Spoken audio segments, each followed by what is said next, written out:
World SD-WAN and SASE Summit, it is time for the government keynote on automation, analytics, and AI, which will define new business opportunities for the enterprise and public sectors. Well, for this, we're joined by our eminent speaker, Golok K. Simli, CTO, Ministry of External Affairs. Shri Golok Kumar Simli is an award-winning government technology leader whose contribution towards e-governance and digital governance has been truly remarkable. Well, with this, I'd like to humbly invite on the stage and screen Golok Simli to join us. Thank you, Golok, for your time. With this, the stage and screen is all yours. Thank you, Abna, for the nice introduction. Let me at the outset thanks Treshcon for inviting me to deliver the keynote address. Let me also greet all the participants who are listening to this keynote address. Now, coming back to the topic today, we are discussing about secure access services at the edge and also the software defined WAN. Now, if we see the ongoing digital era, which is enabling various business opportunities and various business scenarios is large. What I can experience and what we have experienced is the users, the devices, and the resources.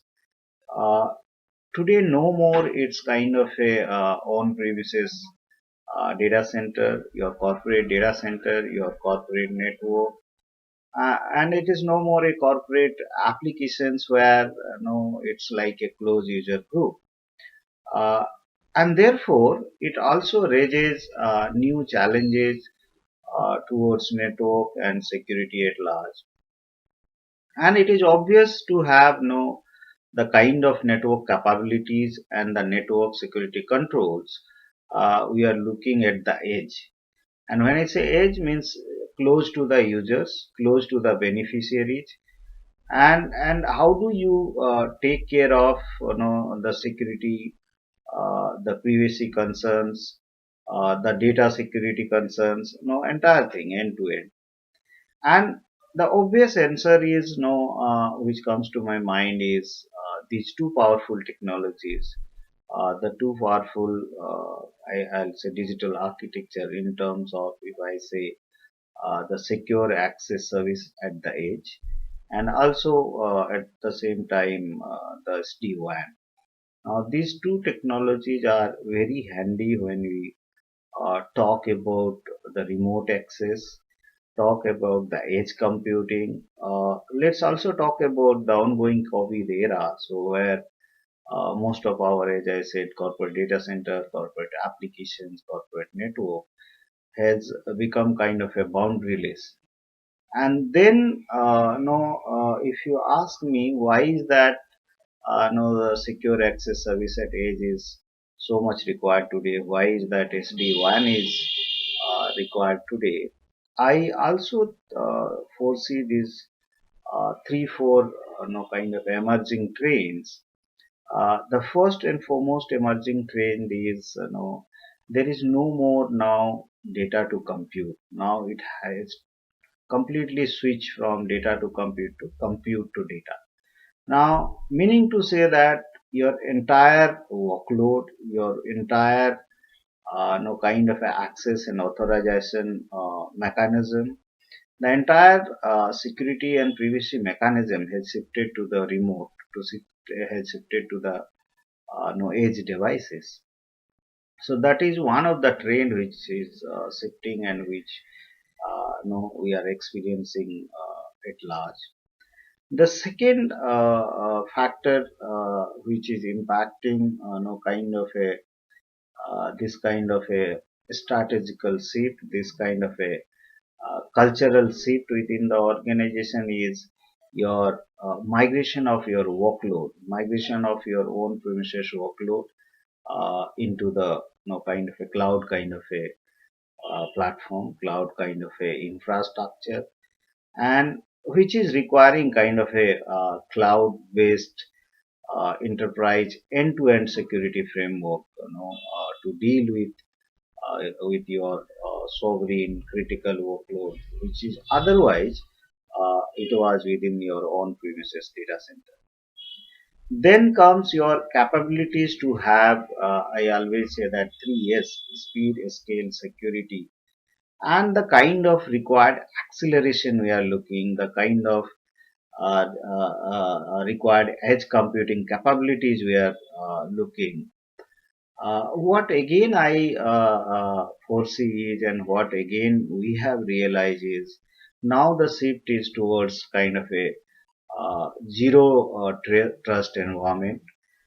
The shift is towards kind of a how do you create a security framework for your web applications, your API based kind of interfaces, and the kind of protection you are looking for, and overall the kind of end to end kind of a cloud kind of a security scenario which we are looking now. And why is that those things are needed? Because the kind of digital experience we want to give it to our citizens, to our customers, to our beneficiary at large, everyone is kind of a concern, saying that what will happen to my personal data, what will happen to my the transactions which I am doing with a government agency, or let's say any banks or such kind of a scenario. And therefore no as I said, the emerging and the required kind of a move which every one of us, whether it is a government sector, private sector, public sector, uh, it is, as I said, it is no more kind of a closed user group. It is no more within your boundary, and everything has become boundaryless. Everything has gone into the edge. And if that is the case, another two, three things which straight away comes to my mind is, while we are talking about edge computing, while we are thinking of securing the edge, while we are thinking of bringing the compute to the data, uh, two very obvious thing comes to our mind is, how do you create a data strategy? That is the first thing. The second thing is, how do we also create an environment of digital ethics? And the third very important thing is, while we are creating a kind of a environment of compute to data, while we are creating an environment of digital ethics, how are we dealing with our workforce at large? How are we dealing with our workload at large? And also, how are you dealing with your this kind of a shift workspace at large? And shift workspace, when I say, no, you're from on premises to a remote kind of environment. Now, if we see this trend is actually happening, another very important thing is, while we are building such kind of data strategy, such kind of digital ethics, what the learning says is, the days, the journey kind of we started from silo days to consolidation days, and now we are at a automation days. Uh, I personally feel that the three age will play a very important role while we are thinking of this kind of edge computing, securing your edge, going to a remote environment. And these three A's are nothing but your automation, analytics, and AI. Now, let me take some time here. When I say automation means, now uh, I'll say that it's no more kind of a government alone. Government, what we are doing is, now we are kind of a, while we are moving towards a complete automation or complete kind of a digital transformation, the new scenario evolving is, it is no more a government, it is a industry oriented approach. It's a public private partnership model, and that's how we are innovating a lot of business model to say, in terms of financing, in terms of resource planning, in terms of training, in terms of skilling and reskilling. in terms of sustainability, which is very important, because most of the time we have seen that no, even if you start a program with a big bang approach, beyond the line or down the line, the program by itself or the project by itself starts no diminishing. And why is that it is happening? Because the sustainability angle in all sense, in terms of your resource, in terms of your finance, in terms of your technology refresh, nothing has been taken care of initially. And that's why, as I said, it has to be a kind of a new approach, industry oriented model, PPP model, and we need to innovate. We need to innovate no, in kind of a new business opportunities, new business model to deal with such scenario.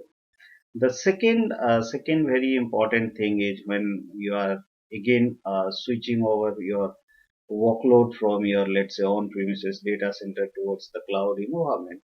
Uh, Another very important area to understand is, do you have a data strategy? Now, when I say do you have a data strategy, typically what I mean here is, do you really understand your data points? When I say data points in terms of sovereignty, data points in terms of criticality, data points in terms of sensitivity, and also data points in terms of your fiduciary data, in terms of your configurable data, in terms of your public data.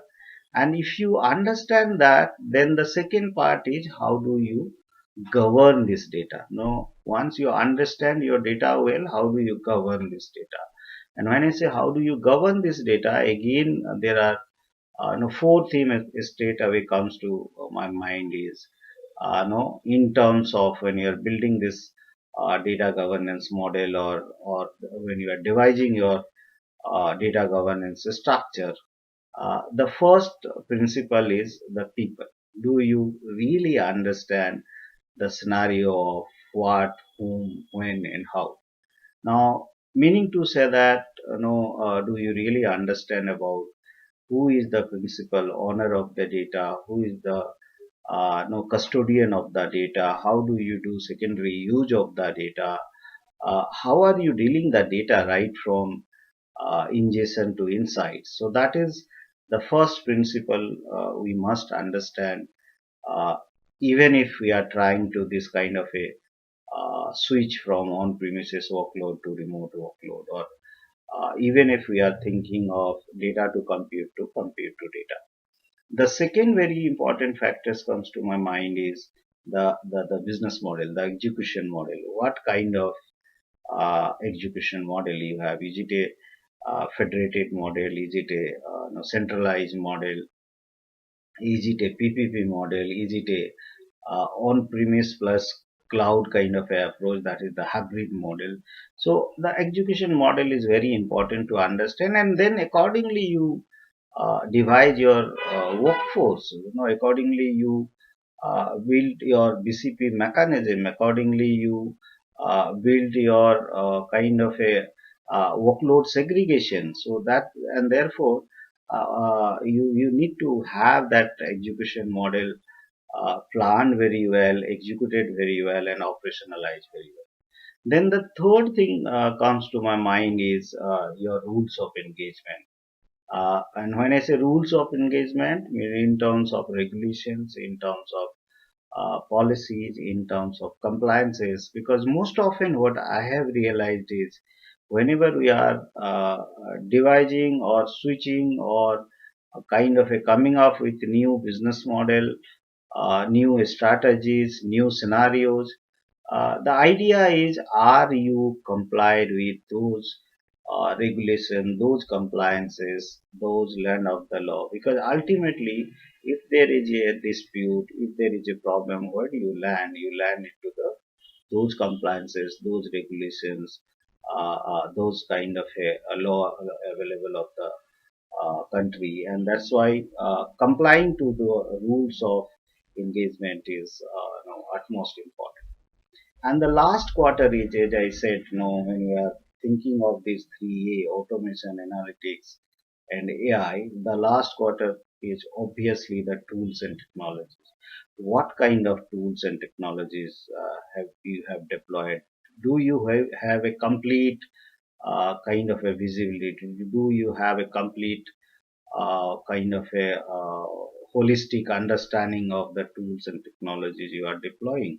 Because ultimately, as I said, whenever you are looking for right from your network to security, a converged way, a synergized way of having a control, having a overall understanding, having a overall kind of a management, whatever I say, if you are not uh, thoroughly if you do not have a thorough understanding if your tools and technologies you are deploying, then again it is a big issue, big problem for not only for you but for your organization at large, for your stakeholders at large, and also for the users and beneficiaries at large. The last thing I must say, saying that whatever we do in terms of edge computing, in terms of these kind of a emerging era, emerging technologies, advanced technologies, whatever we adapt, whatever we do, uh, I must say that no, we must have a trusted data ecosystem in place. We must have a digital ethics in place, and we also must have a kind of a uh, data flow environment, that is a trusted data flow environment in place. Now, once we have this kind of a holistic understanding of your corporate digital ecosystem at large, once you have a holistic kind of a visibility of your those workforce, those workload, those applications, those kind of a web. I personally believe that uh, these emerging technologies, whether it is uh, secure access at edge, secure computing at edge, the edge computing capability, the SD-WAN requirements, all those things you can take care very well. And ultimately, the fact lies is, we need to look for the beneficiaries, we need to look for the users, how comfortable they are, how uh, easy they are experiencing when they are interacting to any government department, any government ministry, or per se any industry at large. If the users, if the beneficiaries, if the masses at large are kind of satisfied enough, if they are comfortable enough in terms of their data, in terms of their personal information, then I think the job is taken care of. So that's how I end it. And I once again thank you, the TraceCon, for inviting me to deliver this keynote address. So thank you. Thank you so much, Golok, for that incredible government keynote.